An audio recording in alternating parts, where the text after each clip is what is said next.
বর্ষিয়ান রাজনীতিবিদ সংসদ সদস্য মির্জা আব্বাস তিনি অসুস্থ হয়ে পড়েছেন। কালকে সংসদের প্রথম অধিবেশন ছিল এবং পরবর্তীতে আমরা জানতে পারলাম যে তিনি অসুস্থ হয়ে পড়েছেন এবং এভার কেয়ারে চিকিৎসাধীন অবস্থায় আছেন। আজকে জাতীয় নাগরিক পার্টি এনসিপির পক্ষ থেকে আমি এবং আমার দলের সিনিয়র যুগ্ম আহ্বায়ক আমরা দুইজন তার স্বাস্থ্যের খোঁজখবর নিতে এবং পরিবারের সাথে সাক্ষাৎ করতে আমরা এভার কেয়ারে এসেছি। এখানে বর্তমানে তিনি একটা সার্জারির মধ্য দিয়ে তাকে যেতে হচ্ছে। সার্জারি রুমে তিনি আছেন এবং আমরা তার পরিবারের সাথে কথা বলেছি। আমরা তার স্বাস্থ্যের খোঁজখবর নিয়েছি। আমরা তার জন্য দোয়া করি। বাংলাদেশে জাতীয়তাবাদী রাজনীতির জন্য তার যে দীর্ঘদিনের সংগ্রাম, সেই সংগ্রামের সাথে বিএনপির রাজনীতি এবং বাংলাদেশের রাজনীতির একটা ওতপ্রোত সম্পর্ক রয়েছে।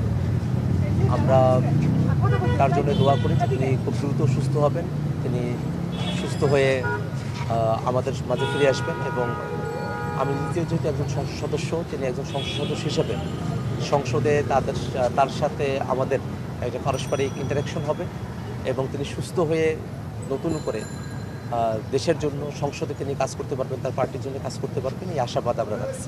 রাজনীতিতে আলোচনা সমালোচনা এবং রাজনীতিতে যারা প্রতিদ্বন্দ্বী প্রার্থী হন আর কি, তাদের মধ্যে নানা ধরনের বাকবিতণ্ডা এবং কথার চালাচালি নানা পর্যায়ে এটা হয়ে থাকে আর কি। তবে সামগ্রিকভাবে যারা সাধারণ মানুষ আছেন তাদের সকলেরই প্রত্যাশার জায়গাটা থাকে যে কোনোভাবেই হোক বাংলাদেশের যে রাজনীতি সেটাতে যেন একটা সৌহার্দ্যের রাজনীতি সেখানে যেন চর্চিত হয়, যেন অন্তত দেখা হওয়া, কথা হওয়া এবং দেশের স্বার্থিত কিছু বিষয় থাকে, যে বিষয়গুলোতে আমাদের সকলের আসলে একমত হবে, সেই বিষয়গুলোতে যাতে কোনোভাবে এমন বৈপরীত্য তৈরি না হয় যে আমরা আসলে দেশের ব্যাপারে একটা কনস্ট্রাকটিভ সিদ্ধান্ত আমরা নিতে ব্যর্থ হই। তো আমরা মনে করি যে রাজনীতিতে আলোচনা সমালোচনার যে জায়গাগুলো থাকবে সেটার বাইরেও একটা সৌহার্দ্য এবং সে সৌহার্দ্যের জায়গা থেকে বাংলাদেশকে ধারণ করে একতাবদ্ধ হয়ে কিছু সিদ্ধান্ত নিতে পারার মতো একটা পরিবেশ বাংলাদেশের রাজনীতিতে সবসময় বহমান থাকা প্রয়োজন।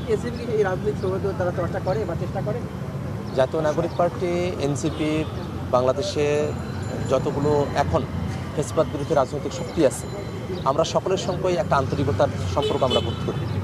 যারা ফেসিবাদী শক্তি ছিল, যারা ফেসিবাদের দোসর ছিল, তারা আসলে বাংলাদেশের মানুষের সাথে চূড়ান্ত অন্যায় করেছে এবং তারা সামগ্রিকভাবেই বাংলাদেশের রাজনীতিতে ফেসিবাদ বিরোধী যারা আছেন তারা শত্রুতে পরিণত হয়েছে। যারা ফেসিবাদী শক্তি তাদের সঙ্গে আমাদের আপোষের কোনো জায়গা নেই, কিন্তু যারা ফেসিবাদ বিরোধী শক্তি, যারা ফেসিবাদের বিরুদ্ধে দীর্ঘ সময় ধরে আন্দোলন এবং সংগ্রাম করে এসেছেন, এই প্রত্যেকটা শক্তির সঙ্গে আমরা মনে করি যে আমাদের প্রতিযোগিতা থাকবে, পলিসির ভিন্নতা থাকবে, কিন্তু আমাদের রাজনৈতিক যে সৌহার্দ্য এবং সম্প্রীতি সেটা নিয়েই আমরা একত্রিতভাবে আমরা সামনের দিনে আমরা অগ্রসর হব। আপনারা খেয়াল করে দেখবেন আমাদের খুব অল্প সময়ের যে দলীয় রাজনৈতিক যে পথ চলা, সেখানে বিএনপি জামাত তাদের যে দলীয় প্রোগ্রামগুলো সেখানে আমরা গিয়েছি, আমাদের যে দলীয় প্রোগ্রামগুলো সেখানে তাদের নেতৃবৃন্দরা এসেছেন। আমাদের মধ্যে কিন্তু পারস্পরিক যোগাযোগ, মিথস্ক্রিয়া এবং এই সৌহার্দ্যবোধের যে চর্চা সেটা আমাদের মধ্যে আছে। আবার মতভিন্নতার জায়গাগুলোও রয়েছে। আমরা একই সাথে সংসদে গিয়েছি, আমরা বিরোধী দলে যারা আছি আমরা সংবিধান সংস্কার পরিষদের সদস্য হিসেবে শপথ নিয়েছি, তারা সেই শপথটা নেন নাই। এই যে পার্থক্যের জায়গাগুলো আছে সেটা নিয়ে আমরা কথা বলছি, তারা তাদের যুক্তিগুলো দিচ্ছেন এবং জনগণই কিন্তু শেষমেশ ডিটারমিনার, জনগণই কিন্তু শেষমেশ নির্ধারক যে তারা আসলে কাকে শেষ পর্যন্ত সমর্থন করবেন।